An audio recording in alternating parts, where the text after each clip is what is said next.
Hello students, welcome to my channel. इस video में हम आपको बताने वाले हैं क्लास 10th विषय हिंदी का मॉडल प्रश्न पत्र। जो स्टूडेंट्स इस बार क्लास 10th में हैं और जिनको 2024 का बोर्ड एग्ज़ाम देना है, उनके लिए आज का ये वीडियो बहुत ज़्यादा इम्पोर्टेंट होने वाला है, क्योंकि इस वीडियो में आप जानेंगे कि जो हमारा प्रश्न पत्र होगा उसका पैटर्न क्या है, कितने प्रश्न बहुविकल्पी आएंगे और किस प्रश्न से आपको कितने नंबर मिलेंगे। तो शुरू करते हैं आज का वीडियो। समय आपको 3 घंटे 15 मिनट मिलेंगे और इस पूरे प्रश्न पत्र जो है वो 70 नंबर पूर्णांक होगा और 70 नंबर जो है 70 में से आपको 20 नंबर खंड आ से मिलेंगे और 50 नंबर जो हैं वो खंड बा से मिलेंगे। यानी कि आपका प्रश्न पत्र 2 खंड में डिवाइड होगा। खंड आ जो है उसमें 20 जो बहुविकल्पी प्रश्न है जिसका आंसर आपको ओएमआर शीट में देना है। और हम आपको बताते हैं जितने भी यहाँ पे दिए गए हैं एमसीक्यू क्वेश्चंस, ये सब बहुत ज़्यादा इंपॉर्टेंट है, तो आप इसको ध्यान से देखिए और साथ में लिखते भी चलिए। तो देखते हैं सारे क्वेश्चंस और इनके आंसर भी। बहुविकल्पी प्रश्न में पहला प्रश्न है, बाबू गुलाब राय किस युग के लेखक हैं? भारतेंदु युग के, द्विवेदी युग के, शुक्ल युग के या शुक्लांतर युग के? तो बाबू गुलाब राय जो है शुक्ल युग के लेखक हैं। ऑप्शन नंबर सी इसका सही है।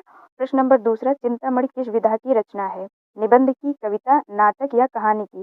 तो चिंतामणि जो है वो निबंध विधा की रचना है। ऑप्शन नंबर ए इसका सही है। प्रश्न नंबर तीसरा, गबन किसकी रचना है?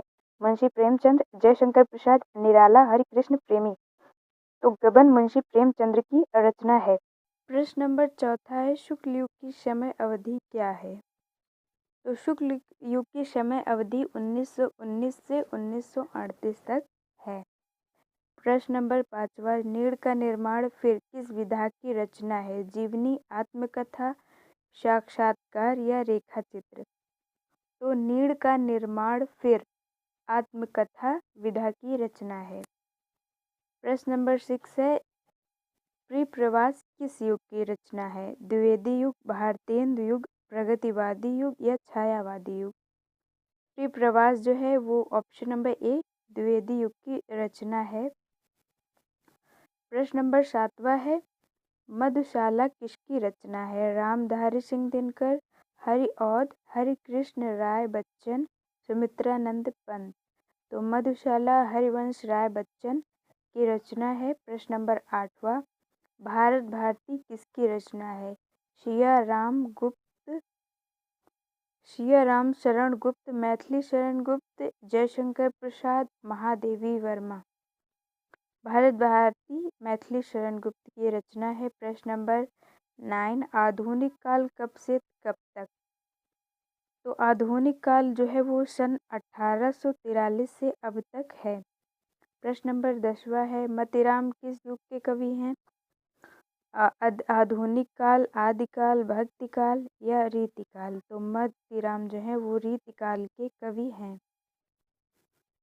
तो यहाँ पे 10 प्रश्न अभी तक हमने जो भी एमसीक्यू के पढ़े, ये सारे जो हैं आपका गद्य और पद्य के इतिहास से आएंगे। अगर गद्य पद्य के इतिहास को आप पढ़ लेते हैं तो ये जो हैं 10 नंबर आपके पक्के हो जाएंगे। तो देखते हैं प्रश्न नंबर 11।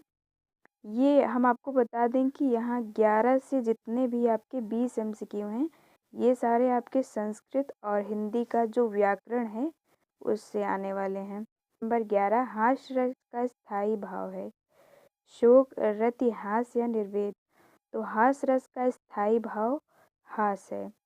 प्रश्न नंबर 12, सोहत ओढ़े पीठपत श्याम सलोने गात, मनो नीलमणि शैल पर आतप पर्यो प्रकाश? उपर्युक्त पंक्तियों में कौन सा अलंकार है? उपमा, उत्प्रेक्षा, रूपक अलंकार या श्लेष अलंकार? तो उत्प्रेक्षा अलंकार होगा, क्योंकि उत्प्रेक्षा अलंकार के उदाहरण में है कि मनो जनो जैसे शब्द जिस पंक्तियों में आते हैं वो जो है उत्प्रेक्षा अलंकार का उदाहरण है। प्रश्न नंबर 13 है, रोला छंद में कुल कितने चरण होते हैं? 3, 2, 4 या 5? Option number C 4। रोला छंद में कुल 4 चरण होते हैं। प्रश्न नंबर 14 है, आकर्षण शब्द में किस उपसर्ग का प्रयोग किया गया है? वी का, मान का, अक का या आ का? तो आकर्षण शब्द में आ का प्रयोग हुआ है। उपसर्ग का मतलब जो शब्द के प्रारंभ में आके जुड़ते हैं। तो यहाँ आकर्षण में आ जो है वो शब्द के आरंभ में जुड़ा है। इस तरह हमारा ऑप्शन नंबर डी जो है वो सही है।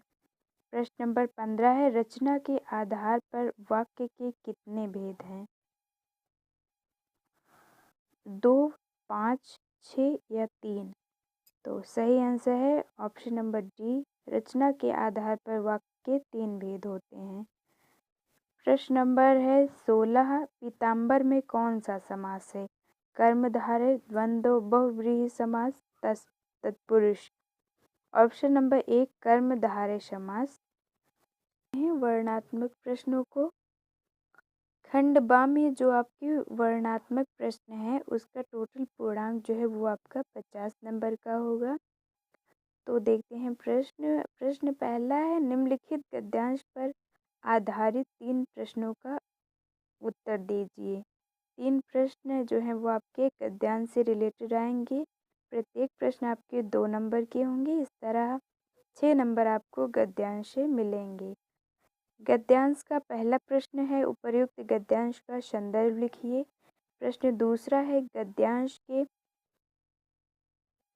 रेखांकित अंश की व्याख्या कीजिए। प्रश्न तीसरा, लेखक के अनुसार समाज में भिन्नता देखकर लोग एक दूसरे की ओर क्यों आकर्षित होते हैं? तो इस तरह से हमारे 3 प्रश्न जो हैं वो गद्यांश से आएंगे और आपको यहाँ पे 2 गद्यांश दिए जाएंगे। अथवा करके आपको दोनों में से एक ही गद्यांश को सॉल्व करना है या आंसर देना है इसका। प्रश्न नंबर दूसरा जो है वो पद्यांश पर आधारित होगा। इसमें भी आपको 3 प्रश्न दिए गए होंगे और प्रत्येक प्रश्न जो है वो 2 नंबर के होंगे। 6 प्रश्न आपको गद्यांश से और 6 ही नंबर आपको पद्यांश से मिलेंगे। पद्यांश का पहला प्रश्न है, उपर्युक्त पद्यांश का संदर्भ लिखिए। प्रश्न दूसरा है, रेखांकित अंश की व्याख्या कीजिए। प्रश्न तीसरा, उपर्युक्त पंक्तियों में कौन सा अलंकार है? इस तरह से प्रश्न जो है आपके पद्यांश से रिलेटेड पूछे जाएंगे। इसमें भी आपको 2 ऑप्शन मिलेंगे। 2 में से आपको एक ही पद्यांश का आंसर देना होगा। प्रश्न नंबर तीसरा आते हैं। प्रश्न नंबर तीसरे में जो है आपका संस्कृत आता है। संस्कृत का संदर्भ सहित अनुवाद करना है, हिंदी में अनुवाद। अथवा करके इसमें 2 गद्यांश आपके संस्कृत का दिया होगा, जिनमें से आपको एक ही गद्यांश का अनुवाद और संदर्भ लिखना होगा। प्रश्न नंबर चौथा है, दिए गए संस्कृत पद्यांश में से किसी एक का संदर्भ सहित अनुवाद कीजिए।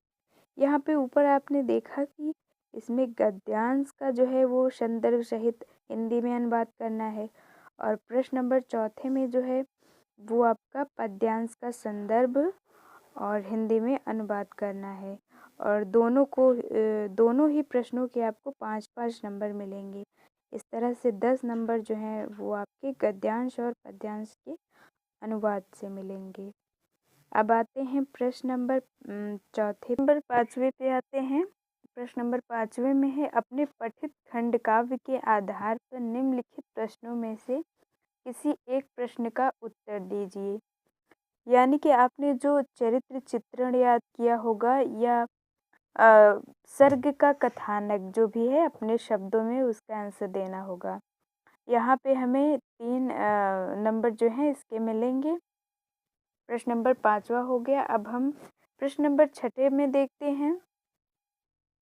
दिए गए लेखकों में से किसी एक का जीवन परिचय देते हुए उनकी एक प्रमुख रचना लिखिए। 3 ऑप्शन यहाँ पे आपको मिलेंगे। इनमें से किसी एक लेखक का आपका जीवन परिचय देते हुए उनकी रचना लिखना है। 2 नंबर आपकी रचना के लिए होंगे और 3 नंबर जो है वो जीवन परिचय। इस तरह हमारे 5 नंबर जो हैं वो जीवनी जो है इससे आएंगे। प्रश्न नंबर 6वां, दिए गए कवियों में से किसी एक का जीवन परिचय देते हुए अपनी एक प्रमुख रचना का उल्लेख कीजिए। तो जिस तरह से प्रश्न 6वें में जो है वो लेखक का आया है जीवन परिचय, उसी तरह पद्य में भी एक कवि का जीवन परिचय आपको लिखना है और उनकी रचना लिखी है। ये दोनों आपके 5-5 नंबर के हैं। 10 नंबर आपको आपके जो है वो जीवनी से आएंगे। प्रश्न नंबर 7वां है, अपनी पाठ्य पुस्तक में से कंठस्थ कोई एक श्लोक लिखिए जो इस प्रश्न पत्र में ना आया हुआ हो। एक आपको श्लोक लिखना है जो आपके 2 नंबर का होगा। प्रश्न नंबर 8वां, निम्नलिखित में से किन्हीं 2 उत्तर संस्कृत में दीजिए। तो यहाँ पे 4 प्रश्न आपको संस्कृत में दिए गए होंगे, जिनमें से आपको 2 ही प्रश्न का उत्तर देना होगा। जो एक प्रश्न जो है वो आपका 1-1 नंबर के होंगे। 2 प्रश्न, 2 नंबर आपको इससे मिलेंगे। प्रश्न नंबर 9वां है, निम्नलिखित में से किसी एक विषय पर निबंध लिखिए। तो निबंध हमारा 7 नंबर का होगा। इसमें भी आपको 4 ऑप्शन दिए गए हैं। पहला ऑप्शन है पर्यावरण संरक्षण के उपाय, दूसरा है आतंकवाद कारण एवं निवारण, तीसरा जनसंख्या लाभ हानि, चौथा है नारी सशक्तिकरण। इन चारों टॉपिक्स में से आपको एक पर निबंध लिखना है। 7 नंबर आपको निबंध से मिलेंगे। प्रश्न नंबर 10वां है, अपनी विशेष रुचियों का उल्लेख करते हुए अपने मित्र को एक पत्र लिखिए। 4 नंबर का होगा आपका ये पत्र, अथवा करके दिया गया है। दूसरा ऑप्शन होगा उत्तर मध्य रेलवे को एक शिकायती पत्र लिखिए जिनमें टिकट निरीक्षक द्वारा किए गए अभद्र व्यवहार का उल्लेख हो। 2 में से आपको इसमें से एक करना है। तो इस तरह से आपने देखा, ये था हमारा क्लास 10th विषय हिंदी का मॉडल